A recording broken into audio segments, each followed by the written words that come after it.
Shalom saudara terkasih, salam jumpa bersama saya Roma Amo MSC dalam RSM pada hari Senin biasa pekan yang ke-14.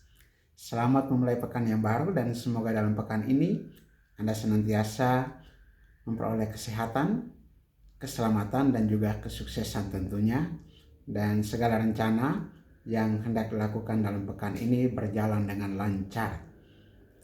Saudara, seringkali dalam pelayanan doa, orang memberikan atau menitipkan wujud doa untuk saya bantu doakan, seringkali mereka menuliskan, Romo tolong doakan saya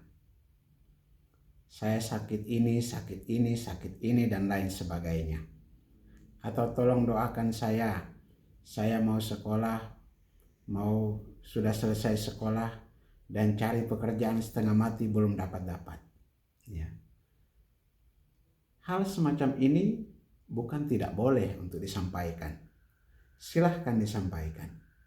Tetapi ketika kita mau meminta untuk didoakan, perlu jelas bagi kita adalah apa yang kita mau,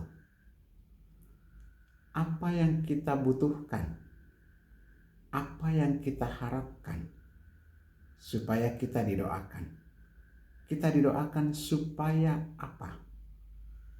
Hari ini dalam bacaan Injil ada dua orang penting yang menunjukkan iman mereka. Yang pertama adalah seorang kepala rumah ibadat, dan yang kedua adalah seorang perempuan yang sudah 12 tahun sakit pendarahan. Kepala rumah ibadat ini anaknya perempuan berumur 12 tahun, sakit hampir mati dan mau meninggal. Tapi akhirnya ia meninggal juga. Tapi kepala rumah ibadat ini datang dan meminta kepada Yesus. Dia katakan kepada Yesus demikian.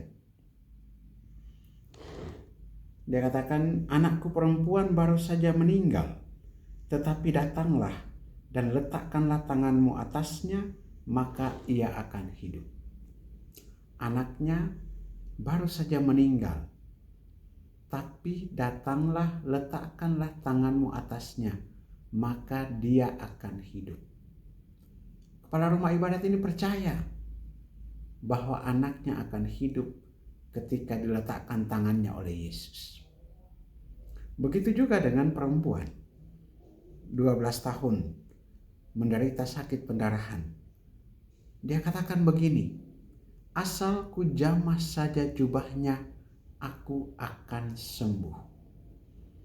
Asal ku jamah saja jubahnya, aku akan sembuh. Imannya supaya dia menjadi sembuh. Iman dari kepala rumah ibadat ini supaya anaknya hidup. Dan iman dari perempuan yang 12 tahun sakit pendarahan ini supaya dia bisa sembuh. Perempuan yang 12 tahun sakit pendarahan ini tidak mengeluh kepada Yesus, guru saya ini sudah 12 tahun dan begini, tidak. Dia langsung mengatakan, asal ku jamah jubahnya, aku akan sembuh. Inilah iman dari dua orang yang memberikan teladan kepada kita. Bagaimana cara memohon, berdoa, memohon kepada Yesus, kepada Tuhan. Kita juga dapat belajar untuk memohon kepada Tuhan. Seperti juga dalam doa Bapa kami, berilah kami rezeki pada hari ini. Ampunilah kesalahan kami. Janganlah masukkan kami ke dalam pencobaan. Bebaskanlah kami dari yang jahat. Ini pokok-pokok doa, permohonan penting yang perlu ada untuk kita. Ketika kita sakit, kita berdoa supaya saya sembuh. Ketika Anda sakit, Anda berdoa supaya sembuh. Ketika Anda dalam kesulitan, berdoa supaya diberi kekuatan untuk menjalani hidup ini. Dan bila perlu, Tuhan yang maha besar mengangkat masalah yang kecil itu. Seringkali kita punya masalah yang kita anggap besar, padahal Tuhan lebih besar daripada masalah-masalah kita. Maka penting untuk kita menyatakan dalam permohonan kita apa yang kita mau. Supaya apa Tuhan mau campur tangan untuk diri saya. Supaya apa Tuhan mau. Saya mau supaya Tuhan turut memberikan yang terbaik bagi saya. Mari kita mohon rahmat Tuhan agar kita diberikan karunia. Bahkan Roh Tuhan sendiri yang berdoa dalam hati kita dengan keluhan-keluhan yang tidak bisa kita ungkapkan. Kiranya kita berdoa dengan iman, dengan harapan, dan dengan kasih Tuhan. Marilah kita berdoa. Allah kekal dan kuasa, kami mengucap syukur atas firman-Mu yang Kau nyatakan kepada kami.